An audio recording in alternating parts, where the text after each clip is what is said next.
Ja, dober dan vsem. Hvala lepa za vabilo, da lahko sodelujem, soustvarjam dogodek. Ok, super.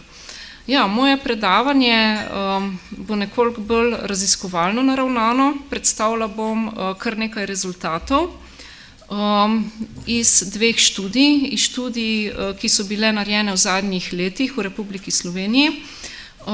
In sicer smo ugotavljali prevalenco obremenjujočih izkušenj v otroštvu, tako na vzorcu odraslih prebivalcev Slovenije od 18 do 75 let, ter na vzorcu, to je vaše, izvolite, ter na vzorcu 16 do 24-letnih mladih Slovencev in Slovenk. In sicer sta to bile dve večji anketni raziskavi, ena je potekala v letu 2019, druga pa v letu 2024. Ja, zdaj za začetek bi pa vas pozvala, da si predstavljamo dva otroka. In sicer prvi otrok odrašča v družini, kjer je zelo veliko napetosti. Starša se pogosto prepirata in alkohol je tudi pogost spremljevalec večerov. Otrok nikoli ne ve, kakšno razpoloženje ga čaka doma. Zdaj, če se malo navežem na predhodnega predavatelja, profesor Pirtuška, ja, recimo strah se nam sproži lahko, mislim, Slovenci zelo radi hodimo v naravo, zelo radi hodimo v gozd, smo tudi dežela recimo medvedov, recimo, da bi srečali medveda, se avtomatsko, nagonsko, instinktno sproži strah, ampak recimo ta otrok, ta imaginarni otrok recimo, pa nikdar ne ve, a ga bo pričakal doma medved. In ta medved, tudi ne ve, a bo to medved, strašen medved, a bo to medvedek. Se pravi, nekdo, ki je njegov skrbnik oziroma starš, figura navezanosti, tisti, ki naj bi bil vir varnosti, vir topline, je lahko zelo nepredvidljiv oziroma tudi zelo strašljiv, zelo nevaren, tudi dejansko ogrožajoč. Potem pa vas vabim, da si predstavljamo še drugega otroka. Ta pa ne doživlja temu, kar bi že tako avtomatsko rekli, da so to velike travme. Doma ni nasilja, ni alkohola, ni revščine, ampak doma vsak živi tako malo po svoje. V občutkih se zelo redko govori oziroma se ne govori, redko kdo tega otroka posebej opazi ali pohvali, tako da nekako ta otrok lahko odraste brez občutka, da je nekomu zares pomemben, da je nekomu zares mar, brez občutka smisla.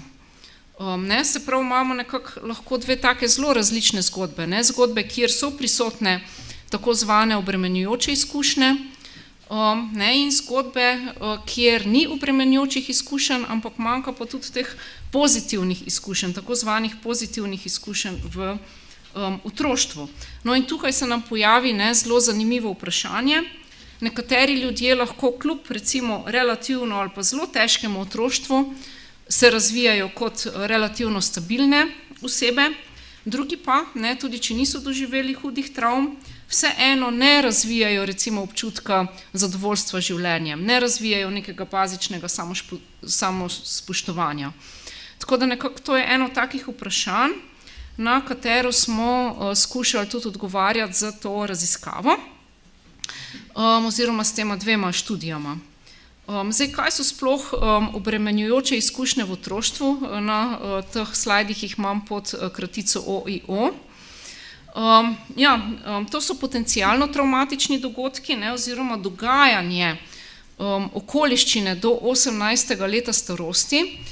To je tako uveljavljen način, kako proučujemo recimo res te hujše oblike zlorab in zanemarjanja znotraj izvorne družine ali pa tako zvane družinske disfunkcije, oziroma lepše bi lahko rekli tudi težavne okoliščine znotraj izvorne družine oziroma izvornega gospodinjstva. Zdaj pod to se umeščajo fizična oziroma telesna zloraba, čustvena, verbalna zloraba in pa spolna zloraba oziroma spolno nasilje. To je edino znotraj tega koncepta oziroma konstrukta 10 teh izkušenj, kjer se meri tudi izven izvorne družine oziroma izven izvornega gospodinjstva. Potem pa imamo še fizično, čustveno zanemarjanje in pa ločitev, razveza, zapustitev recimo strani staršev, tudi smrt biološkega družinskega člana, se pravi matere, očeta, razpad družine, družinski član z duševno motnjo, potem kakšne te večje oblike recimo kemičnih zasvojenosti v družini, nasilje med odraslimi člani družine oziroma gospodinjstva in pa družinski član v zaporu.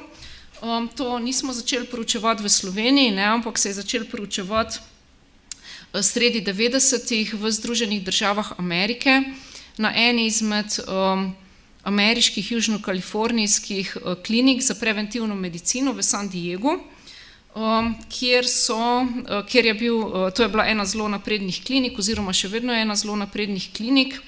Imeli so že zelo zgodaj recimo te programe, ki so danes aktualni, recimo za čuječnost in tako naprej.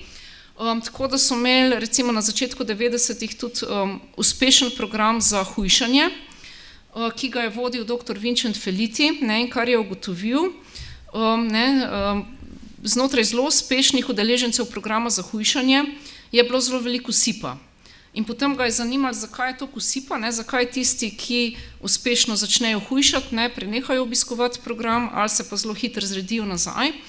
In potem se je začel pogovarjati in opravil je sistematične intervjuje za 286 osipniki tega njegovega programa, in kar je ugotovil, in to je ugotovil dosti slučajno tekom pogovora, prisotnost zlorabe, v veliki meri prisotnost spolne zlorabe.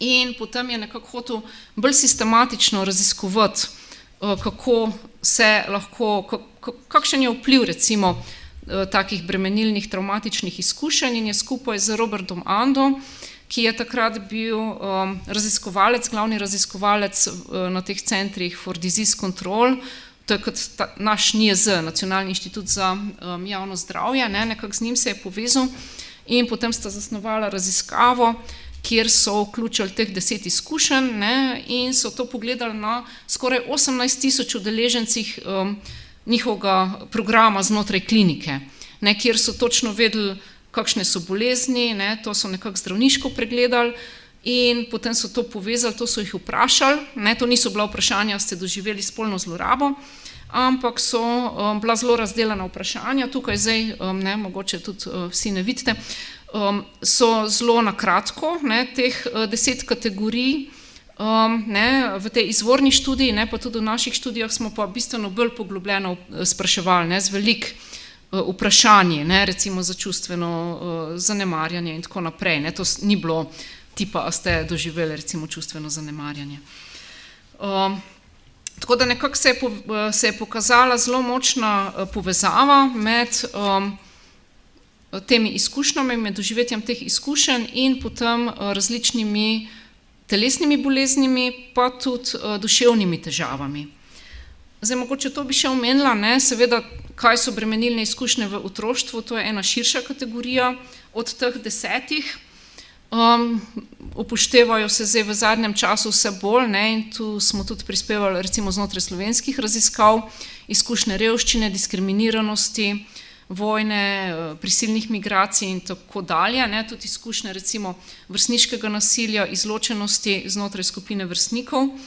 In pa zelo pomemben vidik so, lahko bi temu rekli, subtilnejše oblike teh izkušenj, recimo kronična čustvena nepovezanost, neuglašenost staršev, skrbnikov, čustvena nedostopnost oziroma odsotnost, tudi dolgotrajni družinski konflikti, napetosti, visoka pričakovanja recimo znotraj družine, ne nujno izražena direktno, pogojna sprejetost. Skratka, to je ena taka zelo široka kategorija, tako da recimo to, kar je teh 10 izkušenj, to je mogoče res nek vrh.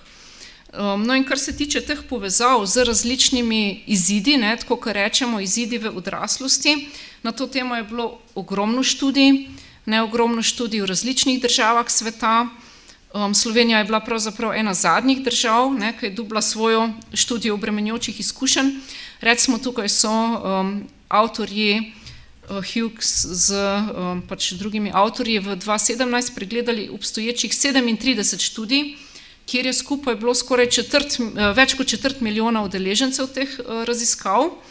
ne, in kaj so ugotovili, ne, tisti, ki imajo 4 ali več teh izkušenj, glede na tiste, ki nimajo nobene od teh izkušenj, imajo bistveno večje obete tveganja za, ne, to, kar tukaj vidimo, fizično neaktivnost, debelost, diabetes, potem 2 do 4-krat recimo večje obete tveganja za kajenje, prekomerno pitje alkohola, slabo samooceno zdravja, ne, kar velja tudi za en tak pomemben indikator, raka, srčne, respiratorne bolezni, kronično depresijo, 3 do 6-krat večje obete tveganja za duševne motnje, alkoholizem, tvegana spolna vedenja in 7 ali večkrat za rabo nedovoljenih drog, da si žrtev nasilja ali storilec, storilka in za samomorilne poskuse. To je kontrolirano po starosti, spolu, rasi in izobrazbi. Ne, to so pač statistični postopki, kjer se to proba nekako izničiti, te socialno-demografske dejavnike. Se pravi, negativni izidi niso omejeni na marginalizirane oziroma socialno ogrožene skupine, se nekoliko več pojavlja teh izkušenj, ne, recimo v bolj deprivilegiranih skupinah, kar pa nekako kažejo vse raziskave pri 4 ali več teh izkušenj, verjetnost za negativne oziroma za težavnejše izide začne eksponentno naraščati. Ne, se zelo eksponentno dvignejo ti obeti tveganja za različne vrste teh izidov. Zdaj, kaj so mehanizmi, s katerimi te izkušnje vplivajo na zdravje in dobrobit skozi življenje? Ne, to vidimo shemo iz teh centrov za nadzor bolezni in preventivo ameriških centrov. Zanimivo je, ker dajo vse skupaj v kontekst zgodovinske travme oziroma pravijo generacijsko utelešenje. To, kar je tudi profesor Pirtušek omenjal, ne vem, 70,000 in več nekih prednikov, ne. Socialne okoliščine, lokalni kontekst, ne, seveda družina je znotraj konteksta in znotraj seveda nekega tudi zgodovinskega konteksta. Ne, in potem, ja, ne, tukaj zelo veliko vemo o tem, kako to poteka skozi disreguliran, recimo, nevrobiološki razvoj, kakšni so lahko posledični primanjkljaji na različnih ravneh, socialni ravni, čustveni ravni, kognitivni ravni, kako lahko nekako si blažimo, ne, te posledice recimo z različnimi vedenji, ki so tvegana za zdravje in večja verjetnost potem za razne bolezni, socialne težave in prezgodnja smrt, recimo do 2015 so spremljali teh skoraj 18,000 udeležencev prvotne raziskave, ne, in so ugotovili pri 6 ali več teh izkušnjah je v povprečju 20 let zgodnejša recimo smrtnost. Tako da, kar se tiče, ne, teh dejavnikov, ne, oziroma mehanizmov, skozi katerega se te izkušnje prevajajo potem v razne vrste izidov, tukaj vemo vedno več, ne, in to je tudi zelo pomembna vloga možganov, oziroma, ne, to, kar je en tak zelo relevanten koncept, je koncept stresnega sistema, ne, oziroma mogoče stresnih sistemov. Ta koncept se razvija od leta 1992, ne, in vključuje povezano delovanje avtonomnega živčnega sistema, vsi hipotalamus, hipofiza, nadledvične žleze, imunskega sistema in različnih možganskih struktur, ne, ki sodelujejo pri odzivanju na stres.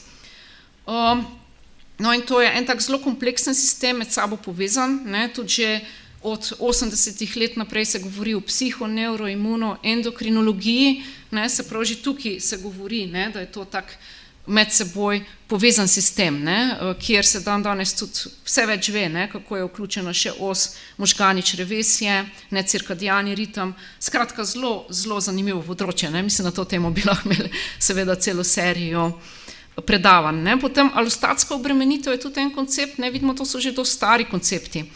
Kaj je biološki strošek dolgotrajnega stresa, ne, verjetno bo v tem dan še govora za tem mojim današnjim predavanjem. Skratka, na ravni obrabe telesa, ne, sprememb in kar se tiče organov, možgan, imunskega sistema in povečana ranljivost za bolezni. Toksični stres, ne, to je tudi en zelo pomemben koncept, se pravi, nimamo samo akutnega stresa, kroničnega stresa, travmatskega, posttravmatskega stresa, ampak toksični stres se navezuje na to kronično stanje ogroženosti v otroštvu. Ne, v zgodnjem obdobju, če je okolje nepredvidljivo, ne, zelo ogrožajoče. Ne, in to povzroča že od zgodaj od zelo zgodaj, ne, že od začetka, dolgotrajno aktivacijo stresnega sistema, ne, in naša stresna os je disregulirana že od samega začetka. Ne, se prav zaradi tega je zelo povečana reaktivnost na stres. Ne, in tukaj imamo veliko, recimo, sistemov v možganih, ne, če otrok ne živi v okolju, ki bi ga zaznaval kot varno, ne, da zaznava druge, da zaznava okolje, svet kot nevaren, potem več teh sistemov, ki se povezujejo v ta stresni sistem, je v stanju, recimo, lahko bi rekli, hipervigilance, se pravi stalna pozornost na nevarnost, stalni občutek ogroženosti. To, kar je profesor Pirtušek pred mano govoril, skratka, to se lahko začne že od spočetja pravzaprav naprej. Zdaj je zelo aktualno področje, mogoče zadnje desetletje, perinatalnega obdobja, kjer se proučuje, kaj se že dogaja recimo znotraj, ko se šele otrok razvija v maternici. Skratka, ta naša stresna os je že od začetka drugače nastavljena. To, kar je govoril, kar je v ozadju tudi tega boja, bega, zamrznitve, se pravi sistem socialnega angažiranja, ventralni vagus in vse te mišice oziroma kranialni živci, ki so vezani na to, dorzalni del, ki nas pelje v fris. Mi pravzaprav lahko sploh ne razvijemo tega dela, da bi šli v boj ali beg. In že recimo pridemo že iz maternice, ali pa je v rojstvu tak zaplet, da mi dejansko potem naprej delujemo na način zamrznitve. Da sploh nismo sposobni te aktivne mobilizacije energije, aktivne obrambe skozi boj ali beg. Recimo, to so stvari, ki se lahko zgodijo že zelo zgodaj. Ali pa v tem pač prvotnem obdobju, ki je toliko enega stresa in seveda to ne gre samo za neko obtoževanje staršev. Lahko so sami obremenjeni s travmo, lahko so okoliščine, ekonomske, vojne, itd. Se če bi tako gledali, nekako smo pravzaprav zelo dediči travme, oziroma pravzaprav na tem nekako smo izgrajeni, če tako rečem. Epigenetske spremembe, tudi en zelo pomemben dejavnik, mislim, tudi na to temo bi lahko imeli cel kup predavanja, zdaj vemo, to niso samo genetske stvari, ampak se lahko te obremenjujoče izkušnje vtisnejo v naše telo, se prav to, kar doživijo, ne vem, babica, mama, ker recimo mi smo bili že toliko časa tudi v telesu naše babice. Jajčne celice, v smislu jajčnih celic, so bile v babici. In to, mislim, to se vse proučuje znanstveno, zdaj tukaj seveda nimamo toliko časa, da bi šli vse te podrobnosti. In recimo to, kar sem omenila, zlorabe, zanemarjanja, ta dva vidika se na različne načine recimo vtisneta v našo nevrobiologijo. Jaz tukaj ne bi govorila samo o možganih, ker gre dejansko za nek ta širši sistem. In recimo pri grožnjah, tukaj gre predvsem za te sisteme, kako mi zaznavamo varnost oziroma nevarnost. Strah je direktno zelo s tem povezan, grožnja, kaj se nam zdi ogrožajoče. In to so lahko take precej, to ni nujno samo, da smo doživeli nekaj res ogrožajočega, in da smo posplošili potem to izkušnjo in da na podlagi te posplošene izkušnje. Mislim, to so lahko zelo take stvari, že zelo zgodaj. Recimo že preplavljenost z kortizolom, ko smo bili še zarodek. Pravzaprav že zelo zgodaj nekako lahko začnemo zaznavati to okolje. Mislim, tudi take stvari, recimo, ko se zarodek začne vpenjati v maternično steno, to je ravno takrat, ko recimo ženska ugotovi ponavadi, je noseča ali ni noseča. Zdaj je to stresen ali ni stresen dogodek. To je naša prva izkušnja z drugim. Zdaj ta maternična stena trda, zategnjena, in se nekako težko noter upnemo, ali je sproščena in se z lahkoto upnemo noter. Mislim, take stvari, tukaj imamo res vse več in več znanja, in so zelo zanimive stvari. Skratka, ti sistemi, hipervigilanca, ki sem jo že omenila, ta hiperopreznost, hiperbudnost, spremenjeno procesiranje grožnje, spremembe v amigdali, in pač stresna reaktivnost, tu pa zdaj govorimo ne samo o možganih, ampak o avtonomnem živčnem sistemu, ki je seveda spet ena taka kompleksna zgodba. Pomanjkanje pa vpliva predvsem to, kar je bilo rečeno, prefrontalni korteks, kjer so izvršilne funkcije, jezik itd. Tako da so potem tudi drugi načini, kako delamo z enim ali z drugim, seveda, koliko je bilo zdaj teh posledic, mislim, koliko je posledic. Ampak tle zgodba zdaleč ni končana, in to se mi zdi najpomembnejši del, ki ga jaz prenašam, ker dolg časa je ta literatura, razna literatura govorila predvsem o tem, kako se te bremenilne izkušnje povezujejo zdaj, če prešaltamo samo na duševno zdravje, da pustimo zdaj telesni vidik, ali pa recimo psihosomatski vidik, da gremo res bolj na duševno zdravje, da poganjajo te bremenilne izkušnje, se pravi naše travme, poganjajo recimo duševno zdravje, in je to raziskovanje dominiralo, kako mi razumemo tudi razvoj človeka. Medtem, ko zadnjih 10 let, in tukaj smo pač Slovenci, oziroma tudi te naše raziskave, so prispevale že veliko, in recimo ta zadnja raziskava, zdaj tudi nekako je kar nekaj teh člankov v revijih, mislim, da bo tudi prispevala še dodatno veliko. Skratka, pozitivne izkušnje v otroštvu imajo lahko močnejši vpliv na psihološko funkcioniranje kot negativne.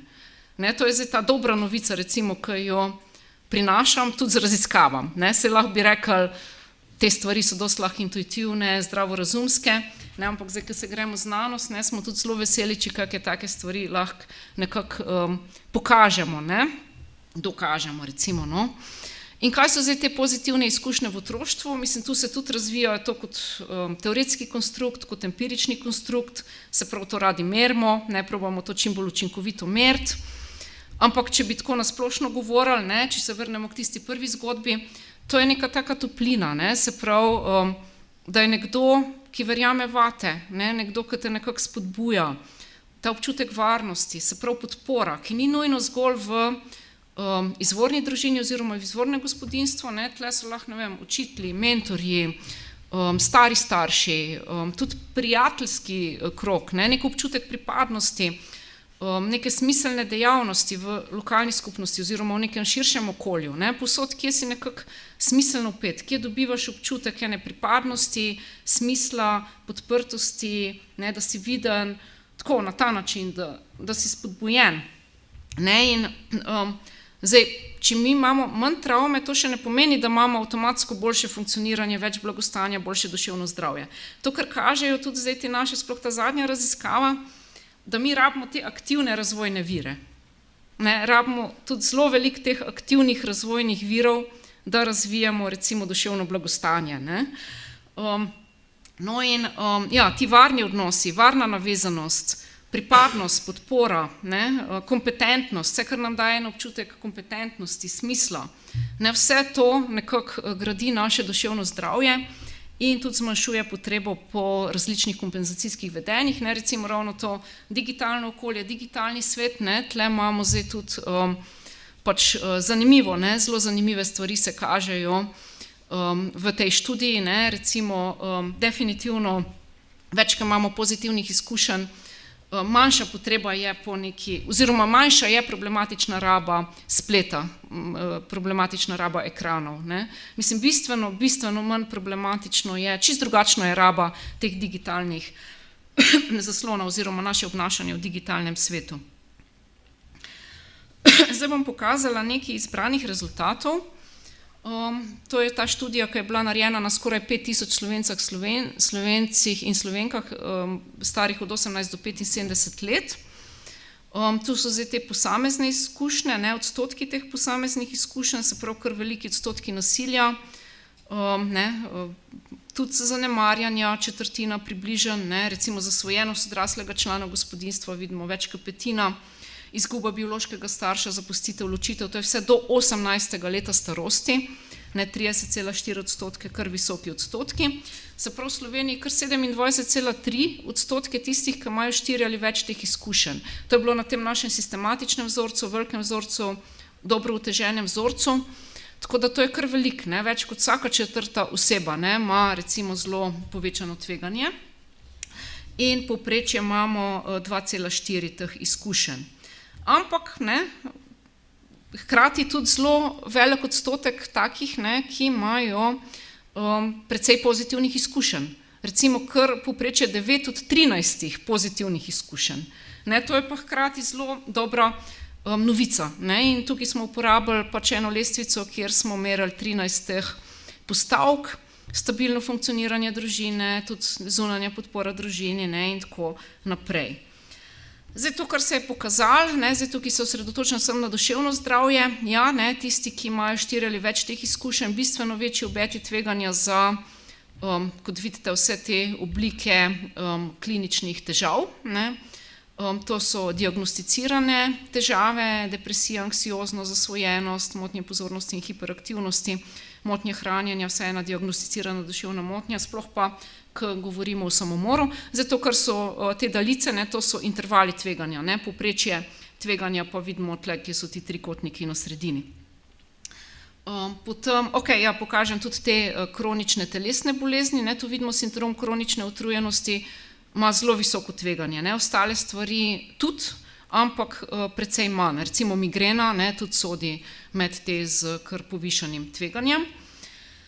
Potem tistih 4 ali več teh izkušenj primerjavi s tistimi brez, tudi mi smo eliminirali te razne socialno-demografske dejavnike, imajo tudi precej večje tveganje za večino somatskih simptomov, tle ne bom zdaj šla v podrobnosti, potem tudi za rabo droge, potem nekih psihoaktivnih, recimo substanc po lastni presoji, brez da bi napisal zdravniku, spavala in podobno. Manj pa pri prekomernem tedenskem pitju ali upijanju.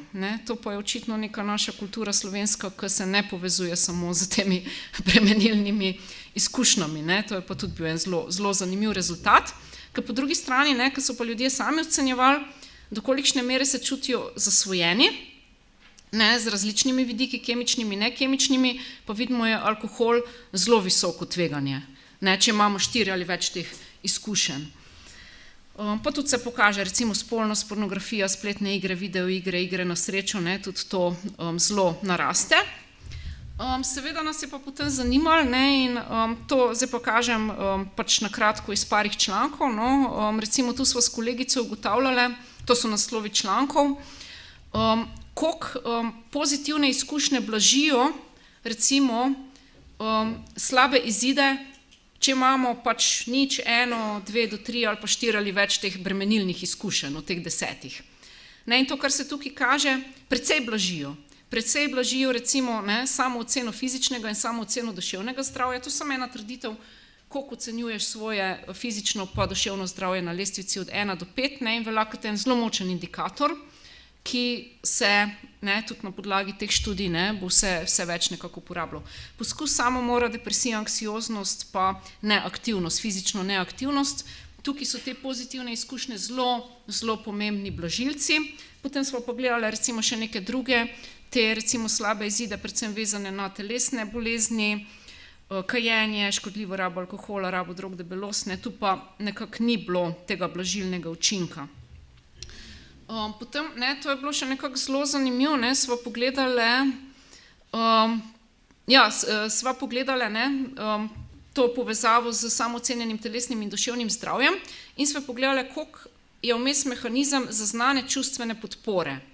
In kar se je ugotovilo, zaznana čustvena podpora v odraslem življenju je tudi en ključen vidik, kako se te izkušnje recimo prevajajo potem v duševno oziroma v fizično zdravje. Se pravi, več, ko imamo teh bremenilnih izkušenj, težje najdemo pomoč, čustveno oziroma oporo, podporo, težje jo tudi sprejmemo, tudi če je na voljo, jo mi težje nekako prepoznamo, jo težje nekako sprejmemo, jo težje vzamemo. In to seveda poslabšuje potem telesne in pa duševne izide. Če pa imamo več, ko imamo pa teh pozitivnih izkušenj, potem pa bomo lažje sprejeli to podporo, čustveno podporo, lažje jo bomo poiskali in posledično imamo boljše zdravje. Skratka, nekako čustvena opora je ful pomembna, to je povzetek, in manj, ko je teh negativnih, bremenilnih izkušenj in več, ko je pozitivnih, nekako s tem se tudi zelo povezuje naš odnos do te podpore. Potem, te izkušnje bremenilne v otroštvu so povezane s tako zvanimi nevarnimi vzorci navezanosti. Navezanost je tudi en zelo pomemben psihobiološki mehanizem. Sesalci se navezujejo na svoje skrbnike, ljudje tekom celega življenja rabimo odnose navezanosti, idealno je, da so to varni odnosi navezanosti, približno polovica je sposobna varnih odnosov navezanosti. In seveda, če smo imeli te bremenilne izkušnje, je večja verjetnost, da razvijamo nevarno navezanost, ne, da je že bila nevarna navezanost in da se to tudi ohranja. Ne.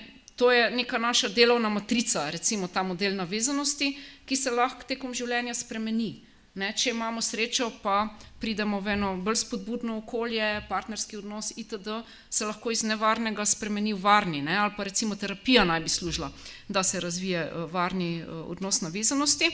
Če pa imamo več, ko imamo teh pozitivnih izkušenj, manjša je verjetnost, da bomo imeli nevarne vzorce navezanosti, ne, in tudi tukaj smo gledali, ne, lažje bomo sprejemali čustveno podporo.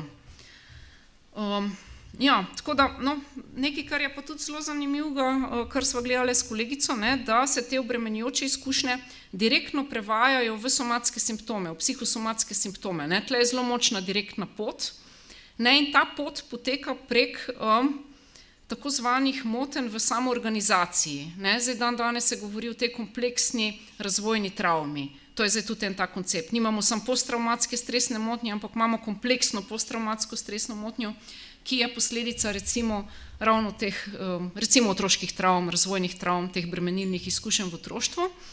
Ne, in te motnje v samoorganizaciji so vezane na motnje v tem, kako mi čustvujemo, kako smo v odnosih, ne, in kako smo v smislu samospoštovanja, samopodobe. Ne, in recimo več, ko imamo seveda teh bremenilnih izkušenj, večja verjetnost je, ne, da so te naše vsi samopodoba, naše čustvovanje, odnosi z drugimi nekako tudi majave. Ne. Kaj pa zelo pomaga? Ne, sposobnost rezilientnega copinga, ne, se pravi, kako se mi soočamo z različnimi takimi situacijami. Ne, in tle lahko pa veliko tudi sami naredimo, ne, na ravni, to tudi blaži, kako se te bremenilne izkušnje prevajajo v kompleksno posttravmatsko motnjo, ne, in blaži, kako se te bremenilne izkušnje direktno prevajajo v somatske simptome. Se pravi, bolj, ko mi razvijamo neke strategije, nekako kako ravnamo z svojimi čustvi, nekako ravnamo z svojimi nekako vedenji, ne, kar je tudi lahko posledica nekega terapevtskega procesa, ali pa čistko, nekako kako nas tudi življenje v odraslosti recimo podpira in različna okolja podpirajo, ne, ali pa tudi neka naša, to, kar smo vedno govorili, samodejavnost, ne, to nekako zelo blaži, ne, se pravi, to so te dobre novice. Tudi pri šolskem uspehu pri mladih recimo se je pokazalo, da več teh bremenilnih izkušenj, večje tveganje za slabši uspeh, več pozitivnih izkušenj, manjše tveganje za slabši šolski uspeh, in da tudi v tem primeru, ne, če že imamo negativne oziroma te bremenilne izkušnje, če so bile še pozitivne izkušnje prisotne, ne, je manjše tveganje za slabši uspeh. Ne. Seveda, manj je teh bremenilnih izkušenj in več je pozitivnih, večji blažilec je to. Ne, zdaj, če imamo mi, 5 bremenilnih izkušenj, pa 2 pozitivni izkušnji, to je seveda slabše, kot če imamo 3 bremenilne, pa 5 pozitivnih. Ne. To nekako smo probali seveda tako bolj matematično te stvari raziskovati. Potem pa ta raziskava, kjer smo gledali na vzorcu 1059 16 do 24 letnikov, ne, tukaj na srečo smo dobili malo manj, ne, teh bremenilnih izkušenj, recimo 4 ali več ima 11% tega našega vzorca. Ne, tako, recimo brez teh je pa skoraj polovica. Ne, kar ne pomeni, da tu je celotna odsotnost travmatizacije v otroštvu, ampak recimo se ni recimo prisotnih teh 10 izkušenj. Tu imam še po teh posameznih, še vedno je največ recimo na ravni, tle zdaj ni toliko nasilja, ne, če se spomnite, prej je bilo približno polovica čustvenega fizičnega nasilja, ne, tega je bistveno manj, recimo fizičnega nasilja vidimo, tlele je, bom rekla, samo 9%, ne, če primerjam z odraslim vzorcem. Je pa še vedno kar nekaj te zaznave čustvenega zanemarjanja, ne, in, zdaj pa tole, nehal se kazati, a sem jaz kaj? Hvala. Je nazaj. V glavnem so razlike, ne, če primerjamo tele vzorce, se pravi, nekatere stvari grejo očitno na boljš, ne, v mlajših recimo družinah, ne. Za pozitivne izkušnje pa nimamo primerljivega tako zvanega merskega inštrumenta, ampak smo uporabili zdaj uveljavljeno lestvico 7 teh izkušenj. Te izkušnje se vežejo predvsem na družinsko čustveno podporo in varnost, socialno pripadnost, se pravi v smislu nekih dejavnosti skupnosti, šolsko pripadnost in pa podporne odnose izven družine. Recimo to velja, vsaj ena podporna odrasla oseba. To je že en tak kar konkreten varovalni dejavnik. In potem se vidi, recimo 41% ima nizko raven podprtosti. Nizko raven podprtosti ima 27% udeležencev te naše raziskave, ki lahko kar dosti dobro posplošimo na populacijo. Visoko raven podprtosti ima recimo 1/3. Tako da nekako vsak tretji udeleženec recimo ima visoko raven podpore. In to, kar je pokazala ta naša študija, obremenilne izkušnje v otroštvu so velik dejavnik tveganja, več zaznanih subjektivnih stisk, se pravi samo zaznanih depresije, anksioznosti, stresa, več kliničnih diagnoz, več samopoškodovanja, samomorilnih misli, zdravju tveganih vedenj, problematične rabe spleta, osamljenosti, tudi nižje samoocene duševnega zdravja, medtem ko te pozitivne izkušnje pa ravno obratno, so pa zelo močen varovalni dejavnik. To, kar pa kaže se še dodatno, da te pozitivne izkušnje delujejo kot razvojni viri v tej naši študiji, da so koristni ne glede na stopnjo obremenjujočih izkušenj v otroštvu. To je ta promotive faktorji. Zaščitni učinki, se prav v smislu, če pa gledamo, da imamo tudi obremenjujoče izkušnje, potem te pozitivne izkušnje včasih slabijo povezavo med obremenjujočo izkušnjo in stisko, ne pa pri vseh psiholoških izidih, pa ne pri zelo visoki izpostavljenosti tem izkušnjam. Ampak definitivno, to kaj lahko povemo, to zdaj že vemo zelo veliko. Dejansko ta kombinacija, pa če bi vzeli pa mi smo gledali recimo res samo teh 10 izkušenj, in teh 7 pozitivnih izkušenj. Pa tle še neka širša paleta, kot rečen, ampak to je temelj, ki ne samo da določa duševno zdravje v mladosti, oziroma v tistem obdobju, ki se to dogaja, ampak zelo na dolgi rok. Zelo na dolgi rok. Ta kombinacija že v otroštvu nekako postavi temelj, ampak seveda pa zgodba tudi takrat ni končana. Ne moramo reči, da če smo pa imeli takrat toliko pa toliko tega, to so seveda tveganja, obeti tveganja. Lahko se pa na tem zelo veliko dela. In tukaj imamo vse več znanja, vse več učinkovitih pristopov, tudi znanstveno podprtih pristopov, recimo kako delati v primeru, da je oseba praktično od spočetja doživljala ogroženost, kako delati s temi stvarmi. Tako da to je nekako tudi zelo dobra novica in tudi te pozitivne izkušnje, koliko so pomembne, koliko so pomembne in v otroštvu, mladosti, in tu je lahko tudi, če recimo družina ne funkcionira tako dobro, vemo, koliko je lahko tega skozi neke dejavnosti, šola je lahko pozitivna nadomestna izkušnja, itd. Tako da nekako je tudi en tak širok segment, kako se lahko pomaga. Potem smo pa gledali, kateri so še mehanizmi, tu nas je zanimal mehanizem, kar smo merili kot psihološko funkcioniranje. Se pravi, da oseba čuti smisel, kompetentnost, pozitivno funkcioniranje, vitalnost in gledali smo prek občutka osamljenosti. Se pravi, da čuti pomanjkanje bližine, manjko neke pripadnosti, socialna izoliranost. In to, kar smo ugotovili, recimo, to smo poimenovali pot ranljivosti pa pot psiholoških virov. Zdaj, na vzorcu teh mladih, obremenjujoče izkušnje v otroštvu se prek višje osamljenosti prevajajo recimo nižje blagostanje, višjo stisko, višjo klinično ranljivost in več digitalne kompenzacije. Pri čemer je zanimivo, da te obremenilne izkušnje v otroštvu, ko damo to skupaj, praktično ne napovedujejo psihološkega uspevanja. Kar pomeni, da če nimamo travme, da to samo po sebi ne pomeni, da bomo se čutili smisel, vitalnost itd. Se pravi, to ni dovolj, oziroma to sploh ni dovolj. Če ni bilo nobene od teh 10 izkušenj, ne pomeni, da bomo mi funkcionirali. Zato rabimo to tako zvano pot psiholoških virov, ki pa potem pripelje do teh pozitivnih recimo izidov, prek višjega psihološkega funkcioniranja. Tle gledamo pač te povezave in te povezave nekako so zelo močne. Tako da jaz tukaj nekako bi počasi strnila to mojo pot skozi te različne analize in rezultate in koncepte. Skratka, to, kar nekako kažejo te študije in te slovenske študije so se samo pridružile številnim drugim študijam. Netravmatične izkušnje povečujejo tveganje, ampak same po sebi ne določijo naše življenjske poti. Tako, kot je bil naslov, kar nas hrani in to, kar nas podpira v otroštvu, skupaj oblikuje razvoj, ampak ne samo v otroštvu. Razvoj ostaja odprt proces, tako da nove izkušnje, novi odnosi, nova okolja, če so podporni, lahko zelo krepijo naše psihološke vire, zboljšajo tudi regulacijo stresa. To pa poteka prek občutka varnosti, prek tega zaznanega občutka varnosti. Ta je bistven. Marsikdo dejansko sploh ne ve, da ne zaznava varnosti, da mogoče nikdar ni razvil tega temeljnega občutka varnosti.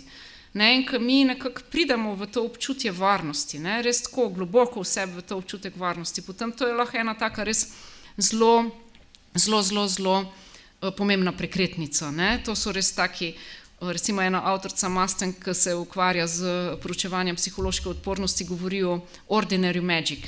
To je ta neka vsakdanja magija. To so, ali pa ne govorijo o teh prekretnicah na naši življenjski poti, kar je lahko recimo res nek tak dober prijateljski odnos, neko dobro kvalitetno partnerstvo, neko spodbudno delovno okolje. To je lahko, ne glede na to, skozi kaj smo šli, je res tisto, kar tudi nekako konkretno preobrne našo pot in potem vse te izide na ravni ne samo duševnega zdravja, ampak tudi telesnega zdravja. Zanimiv. Seveda pa tudi kasnejše bremenilne življenjske izkušnje, na žalost, seveda vplivajo na duševno zdravje, na telesno zdravje.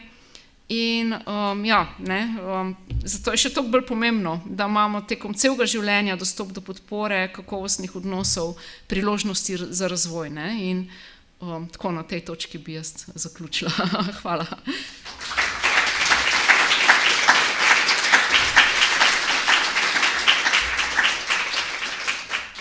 Najlepša hvala za vaše predavanje. Pa gremo kar na vprašanja. Kaj bi kot družba morali storiti in kaj lahko stori posameznik, da zmanjša oziroma zmanjšamo obremenilne izkušnje v otroštvu? Hvala lepa za to vprašanje. To je odlično vprašanje, kar je tukaj zelo zanimivo. Imamo tudi zelo veliko, kot sem že omenjala, sistematične analize oziroma preglede literature, take, ki kažejo, da če bi že za eno točko zmanjšali te obremenjujoče izkušnje, to bi prišparali, zdaj ne vem številke na pamet, ampak to so strašne cifre denarja, to so tako milijoni. In to kažejo res zelo sistematične analize. Kaj lahko storimo kot družba? In kot posameznik. Oboje je zelo relevantno vprašanje, da ni samo kot posameznik, ampak da je definitivno tudi na tej družbeni ravni. Na družbeni ravni to je vse, kar je vezano na nek občutek varnosti, na en občutek blagostanja. Pravzaprav, to je nekje, bom rekla, socialna država, če tako rečem. To je dostop do zdravstva, dostop do šolstva, dostop do raznih oblik podpore. Skratka, da imamo nek osnoven občutek varnosti, sploh en občutek varnosti, če se zalom oziroma ko se zalom, da niso prevelike neenakosti. Skratka, vse to nekako, kar nam daje en tak temelj, recimo nek tak temelj družbeni, neka družbena kohezivnost, povezanost, individualizem. Zdaj kot posamezniki recimo, tle se predvsem različne intervencije, programi usmerjajo v družine, recimo že praktično v zelo tem zgodnem obdobju. Tudi Slovenija je sodelovala znotraj enega Erasmus projekta, kjer so naslavljali že recimo nosečnice, že zelo zgodaj, ali pa zelo mlade družine. Skratka, prepoznati te izkušnje, če imamo pri sebi te izkušnje in čim prej nekako ozavestiti to, kar so recimo neki taki vzorci v družinah, vzorci znotraj nas. Recimo, tukaj govorimo lahko tudi zelo veliko nekega nasilja, alkoholizma in tako naprej. Tako da tle gre seveda za zelo neko raznovrstno in široko potrebno podporo. V primerih, da to obstaja znotraj družine, recimo čim prej prepoznati, čim bolj zgodaj prepoznati in čim bolj zgodaj delovati, da čim prej se nehajo te bremenilne izkušnje oziroma te bremenilne okoliščine za otroka. Ne.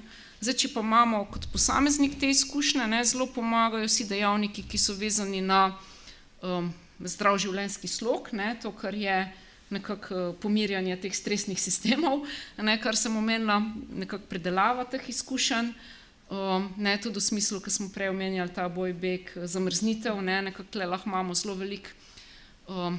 Mi zamrznemo tudi takrat, ko ne moremo speljati boja in bega. Ne, in lahko imamo zaradi tega zelo veliko te aktivirane energije v nas, nekako to tudi deaktivirati, recimo, ne, da ne bomo avtomatsko naprej mogli stopiti v ta fris. Ne. Tako da eno tako kompleksno vprašanje, no. Pravzaprav kompleksno vprašanje, ampak nekako mogoče tle, ker sem zdaj tudi na koncu povedala, vse, kar je varnega, spodbudnega, pozitivnega, podpornega, ne. Mislim, solidarnost, ne, zanimanje drug za drugega. Mislim, te neke vrednote, ki jih lahko čist na ravni našega tudi vsakdanjega življenja, ne, nekako živimo, no, utelešamo. Ja, no, super, ste omenili tudi družino, pa imamo vprašanje v bistvu, kako pa delati starši, kako njih izobraževati in osveščati o tej tematiki, da bi pri vzgoji svojih otrok bolj zavestno delovali in manj prenašali na nje potem te svoje travme. No. Ja, recimo, no, tle smo se kar matrali, ne, ena kolegica, ki je bila tudi del tega projekta, ne, te ankete, ki smo delali 2019, da bi to spravili predavanja, mislim, ta šola za nosečence, no. Mislim, da bi spravili šolo za starše, ne, šola za starše. Skratka, ne, tam pač se uči, ne, okrog tistih bodijev neskončnost, ne, ali pač majčk, ali kadi in tako naprej. Ne. Recimo taka stvar, ki bi bila pa dejansko zelo relevantna, da to nekako res zelo zgodaj prepoznaš, ne, tudi mogoče vidiš, kje si sam, ne, kaj se dogaja recimo znotraj tvojega recimo partnerskega odnosa ali družine, ne, in da bi znotraj tega bila ponujena neka podpora, tle pa manj te podpore. Ne. Tako da jaz mislim, tukaj bi mogli na neke zelo različne načine, ne. Ena varianta tudi, ne vem, patronažne sestre, ne, mislim, ti obiski na domu. Skratka, nekako, da bi se to, ne vem, ti sistematični pregledi dojenčkov, ne, da bi se tukaj delal ta screening, presejalni testi. Ne, to je ena zelo taka velika pobuda, presejalni testi znotraj različnih okolij, ne, znotraj zdravstvenega sistema, ne, je tudi vprašanje, kam jih umestiti, predvsem pa kako jih umestiti in kaj se potem lahko ljudem ponudi. Mislim, a se jim ponudi neke oblike, ne vem, šole za bolj uglašeno, varno navezanostno starševanje in tako naprej, ne. Skratka, tle mora biti tudi več nekih oblik, ne, a so to neke, ne vem, družinske terapije, individualne terapije, ne.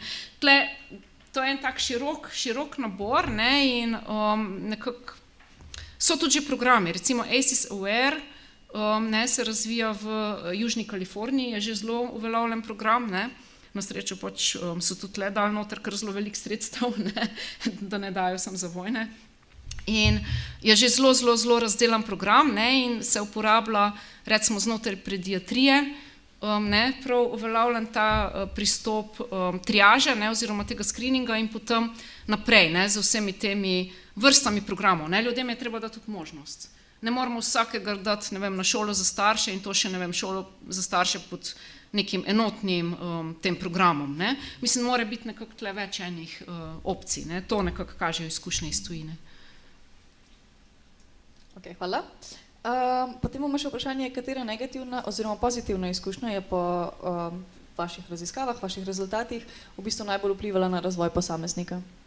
Ja, mislim, predvsem kumulativa enih in drugih, ne, mislim, to moram izpostaviti, kot sem že rekla, ampak definitivno, recimo, ja, izkušnja seksualne zlorabe, recimo, in ta se, mislim, tako bom rekla, mislim, te izkušnje, ne, tako, kot smo jih gledali, se so pojavljajo, ne, tako da, ko imamo mi, recimo, spolno zlorabo, imamo ponavadi čustveno zanemarjanje v družini ali čustveno nasilje v družini ali, skratka, ponavadi imamo neko sopojavljanje teh izkušenj, ne, se pravi neko konglomeriranje teh izkušenj. Zdaj, takrat, ko mi govorimo o telesnem nasilju v družini, to je dostikrat povezano še z zasvojenostjo, potem s čustvenim nasiljem, z materialnim zanemarjanjem, s čustvenim zanemarjanjem, ne. Skratka, nekako, predvsem ene se med sabo takole dajo v ene take grozne. Ja, ne, spet gre, kdaj se je tudi pojavila, no, to smo tudi malo gledali, kdaj se je izkušnja pojavila, kakšne so bile potem okoliščine, ne, ker predvsem travma ostane zapisana kot travma, ker ni nekih podpornih odnosov, ne, ali pa neke situacije, kjer bi mi lahko to izkušnjo nekako predelovali, ne, pa tukaj ne mislim terapevtskega konteksta, ne. Kdaj se je pojavila, na kak način se je pojavila, koliko pogosto se je pojavljala, ne, in kakšna je bila tudi podpora. Ne. Zdaj med temi podpornimi stvarmi, mislim, definitivno je tle ta občutek, da je tvojim skrbnikom ali pa nekomu, recimo, res mar zate. Mislim, da te ima res rad, ljubezen. Recimo to je nekako tisto, kar je najbolj, ne? Da imaš res občutek vsej pri nekom, da imaš to. No, super, pa še čisto na kratko za na konec. Ali menite, da nekateri otroci z veliko bremenilnimi izkušnjami nezavestno iščejo čim več pozitivnih izkušenj? Bi lahko bil to eden izmed coping mehanizmov? Ja, nažalost se mi zdi, da bolj razvijamo te neke adaptacije, ne. Mislim, tako smo, ne, ljudje smo dosti na ta način naravnani, da lažje je ostati recimo slab otrok ljubečih staršev, kot pa dober otrok neljubečih staršev. Ne, če zdaj zelo poenostavim znotraj naše zavesti. Ne, tako da nekako mi razvijamo tisto, kar ne, v psihologiji temu rečemo, ta občutek kroničnega sramu, ne, toksičnega sramu, krivde. Ne, in iz tega ven neke najrazličnejše adaptacije, ne, neke take preživetvene, nezavedne strategije, s katerimi lahko seveda, ne vem, zapremo svoje potrebe in občutke in začnemo biti mi tisti, ki skrbimo za druge. Ne, seveda drugi nam ploskajo in hvalijo nas in jih navadimo na to, ne, ampak nekako zapremo ene dele sebe. Ne, tako da v tem smislu bi jaz rekla, ponavadi bolj razvijamo take adaptacije, ne, da nažalost nekako ne iščemo glih teh pozitivnih izkušenj. Ne. Ali smo se pa naučili, ne vem, da je naša vrednost pogojena z našim videzom, z našimi dosežki, z našimi uspehi, z nečim zunanjim, z nečim, kar ustvarimo, ne, in nekako še več tega in tega, ne, in lahko tle dobimo tudi skozi to, nek tak, ne vem, tudi lažen občutek vrednosti, ponosa, ne, tudi zelo velikega ponosa znotraj sebe, ne, ampak to niso tiste resnične, mogoče pozitivne izkušnje, ne. Tako da jaz bi rekla, nažalost, bolj potrjujemo nek občutek nevrednosti na neke razne načine ali pa skozi neka kompenzatorna dejanja, ne, ali pa neke te bege, recimo neke problematične rabe, zaslonov itd., ne. Ok, najlepša hvala. Še trenutek, če počakate.